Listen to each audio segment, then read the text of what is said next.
The game of culture or strategy execution or what the job of a leader is fundamentally in the space of what I call talent. I believe talent is a moving definition. What is talent for something today may not be talent tomorrow. And it is okay. Some may be able to reposition, retool, reskill. Some may not. And therefore, you have to be paranoid about what is talent to you. I'm not talking about degrees. Not everyone has to be an MBA. Not everyone has to be a premier college pass out. But is it talent as relevant to you? Sometimes you escalate your cost because you don't need an MBA. You need a BCom passed guy with good Excel sheet. That's what you need. So are you asking yourself counterintuitive questions? Because the culture that will attract a certain talent may be different from what will attract a different breed of talent. See, you see how it's all interconnected? Otherwise, we say there is great resignation. Yeah, because you are actually not thinking through. It's not thought through fully. So you're burning cash, you're wondering, you're doing more of the same thing, spending more money, you're not solving the real problem. Skill relevance, people behavior. Depending on what behaviors you believe are crucial to the culture you want to create, list them down clearly. I don't like the word values because values can be interpreted in 101 ways. I like what are those observable behaviors that are mission critical for you to succeed. It's a business issue. What does integrity mean? It's not about financial integrity. Integrity to me is if you made a promise to me that it will be done by tomorrow at this cost, whatever it is done. It's integrity. But unless you explain that, you don't know how people will move. So culture shaping is really about shaping the right behaviors, supporting, evangelizing, celebrating the right behaviors, and reprimanding behaviors which no longer matter. Small example. We were a risk-averse company, so the culture was all about check, check, check, check, check. That's the culture you became. Now you certainly want to unleash yourself and become entrepreneurial. If you don't change everything of your HR process, business process, and reward and recognition program to shift from compliance to bona fide failures and mistakes, and therefore entrepreneurship, you will actually be barking up the wrong tree. So there are these interconnections which are very important, and trainability is some people, of course, pick the skills up. So the ability to wear a talent hat is not commonplace. One of my biggest challenges with leaders and board members is this, because it is not a convenient conversation. You know, when you challenge them, what really is talent? And Nachiket, you again talked about what is talent in your industry, in your world, and the fact that many people who've historically done it don't want to be in that space. How will you reimagine your talent catchment area? What are newer catchment areas? I have done a lot of counterintuitive hiring even at the senior most levels. Why should the guy come from the same industry? Because everyone then is coming with the same way the one who did it in another organization, the same industry. Nothing is going to change. So a lot of this is very important. And at the end of the day, we are actually creating bigger problems.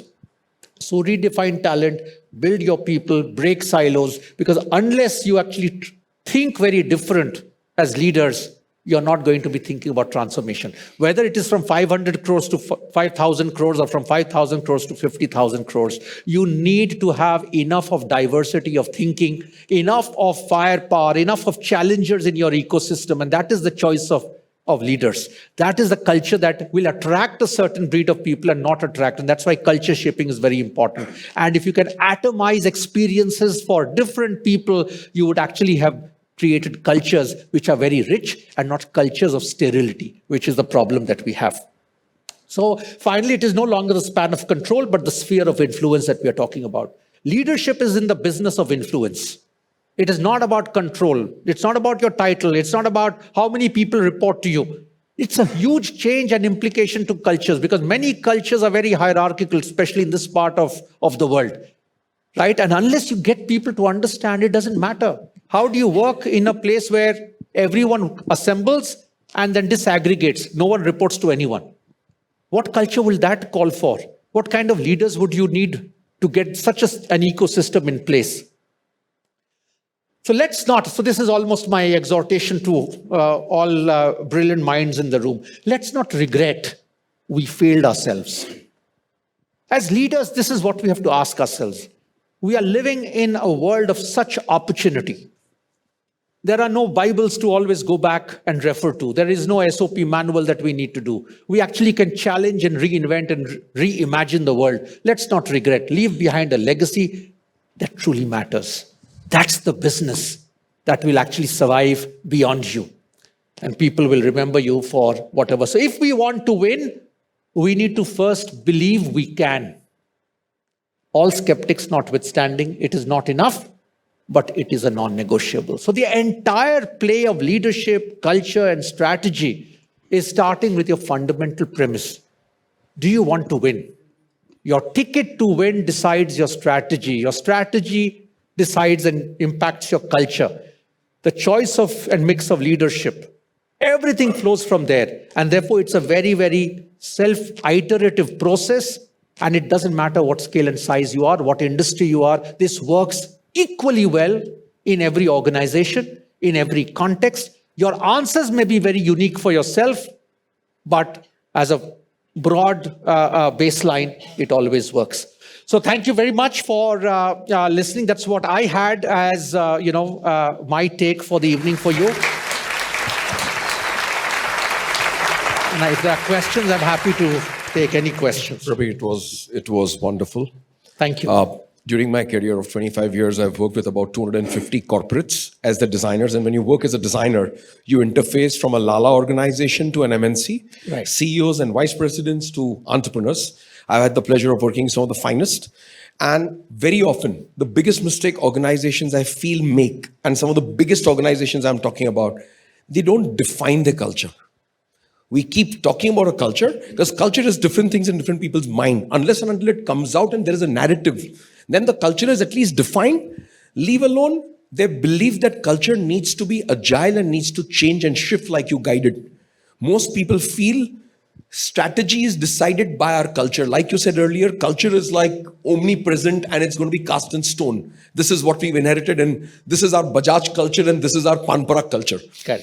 But culture has to move with strategy. It's the other way around. Strategy decides the culture and strategy is decided by your requirement and need and vision and ambition of the business. So I think it's been a wonderful session. I actually made sure I called my key people and made sure that they are present in the room to listen to you because I saw them walking outside because these are golden words. Most times people don't understand when you as a leader are trying to break your head and decide and say, let's have a meeting and define the organization's culture. People think boss has gone mad. Instead of leaving very urgent and important things, he's wasting time doing all this frivolous thing. This is not frivolous. This is at the core essence and foundation of the organization. So I am very happy. Words of wisdom. You've covered slides which are really multi-dimensional. There's a deep-rooted meaning. One can actually sit with each slide. I saw you taking pictures of a couple of slides and reflect on the slide for a couple of hours. Each is such a meaningful slide and has so much of an importance to our businesses. I really, really compliment and I'm so happy that you're a part and parcel of DLC and heading us globally for our HR committee. Thank you, Prabir, for doing this. I'm sure you guys have questions for Prabir. Over to you. Yes, please. Being small and medium, we work with a lot of workforce that might not have the ambition or the desperation to keep unfolding to the next level. So how much freedom is too much freedom? How much freedom is enough freedom? Is too much freedom. We also want to run organizations like Google does. So I don't have a leave policy, for example, but I don't know when it's getting exploited. Yeah. So what exactly is the differentiator when we say, for example, when you introduce a 6-month maternity leave or a paternity leave, all these things are great. We also want to do all those things and probably will someday. But how do we define that it's not at the cost of productivity that these things are happening? So first is these are the myths, and very large companies live with their own assumptions, which are often misplaced. Right? That people are going to be fraudulent. It's not true. My fundamental belief has been that if there is any HR policy which is more than a page, throw it out the window. I've actually done it. Every company I've inherited volumes, I said, throw it out the window. The important thing is they must be enablers. No policy is designed for 100% compliance. In today's world, there will always be exceptions and very bona fide reasons for exceptions. 5,000 rupees is my hotel accommodation. No hotel is available. It costs 6,000 rupees but it's better for me to get back tomorrow than to wait for 3 days. Why can't a person decide? If someone is fraudulent about it, exit them and do not allow them to resign and go. Say, I've sacked you. See, companies also like to play very soft. Naam kharab ho jayega. Why? Naam acha hoga. So a lot of assumptions are very misplaced because, as Jimmy said, people don't discuss this. They don't debate it. I tell a lot of my clients, where is your so-called HR agenda on your board retreat or on your management meeting? It's the last item. I said, why do you expect miracles when it's your last priority? With one of the largest companies where I was a CHRO, I told this to the chairman of the company, and I will be honest, 80% of my time there, we started with discussing organization before we discussed numbers. So the question is, who is challenging? Someone has to think different. So where do you start, etc.? Of course, will be your judgment, because I don't know what is your talent. If you're hiring people actually who are people you can't trust, then don't be foolish, right? But then you have a hiring problem. Question, how do I make my hiring smarter? What are the checks and balances? But my belief is it's a waste of time. And I see this, in fact, I've been threatening to write an article on this, jokingly though. Maid, Mem Sahab and management. For the last 20 years, I've been telling her I want to write an article. How does a little household help come into the morning in the house? And how does the Mem Sahab actually respond to that particular house help? Is very interesting. Some places it's very liberated. Some people, you start with task. Yahan se nahi nikala, wahan se nahi nikala at 7 o'clock in the morning. What do you think happens to engagement? They will move to the next flat. So you've got to trust before you will be trusted. And the challenge is we micromanage so much, it just drives a lot of sense of ownership and fun. I would never work in a company where the boss asks me every minute, tell me what you're doing. Or this you can't do, check with me, check with me. So if that's the culture you want to be, don't hire a Prabir kind of a guy. As an example, right? Then hire someone like that. So this is how you'll have to kind of play that. If this is a problem, is your problem a hiring problem? Is it a philosophy problem? Is it a culture problem? And then see what parts you need to move. Helps? Free advice can only be this much, in a public audience. There is a follow-up. Yes, please. So we are a research entity, an intelligence entity. Yes. So most of what we do is intangible, right? They might hit Eureka once in 20 days or once in a quarter. So these intangibles, and of course we're in a mostly permanent work from home culture. Now these intangibles, to ensure that there is productivity, to be a company like Google and say work whenever you want to work, report whenever you want to report. There is no reporting culture, for example. How do we counter that? So what I'm saying is we want to be liberal. We want to make sure that there is more entrepreneurial blood. Engage with them. Engage with them. Don't tell your people. Ask them. This is what we would like to do. What's your idea? I don't have time, but I remember a very interesting anecdote. There was a timber farm in Canada where they were losing millions of dollars because the timber was grown on one side, the factory was on the other side of the river, which shaped it. And they had got all the big consulting firms in. No one had been able to crack the problem. The site head once, finally in desperation, looked at one of those little scrawny little guys, let's call him Johnny, and said, Johnny, do you have any idea? And Johnny said, okay, if you want, you could do this, that, and the other. So this guy had nothing to lose. He said, let's try even Johnny's idea. And suddenly the log stopped falling off the conveyor belt, which, was taking the timber the other way around.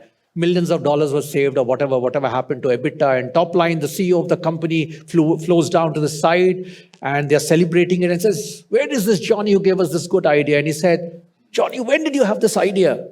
He said, I had it 20 years ago. 20 years ago, he did his mental math, so many billions of dollars literally down the river, right? Why did you not tell us? No one ever asked. Please ask them. People will own their decisions. You don't need a Prabir Jha to come and advise you on this, right? But we don't ask. The tragedy is we don't ask. I firmly believe Papa does not know best anymore, period. If we can just follow that, you will get ideas, you will get ownership, you'll get energy, you'll get the culture, they will attract, your brand will grow. But if you want to be a guy saying, oh, everyone is here out to fleece me and rob me, etc., then either you're hiring wrong. If you have some actual cases, then you're hiring wrong. Correct it upstream. But don't try and solve an upstream problem downstream. It will not be worth the effort. Any other questions, reactions, rotten eggs, tomatoes? Thank you very much. It's been a pleasure. Thank you very much for being a great audience. Thank you.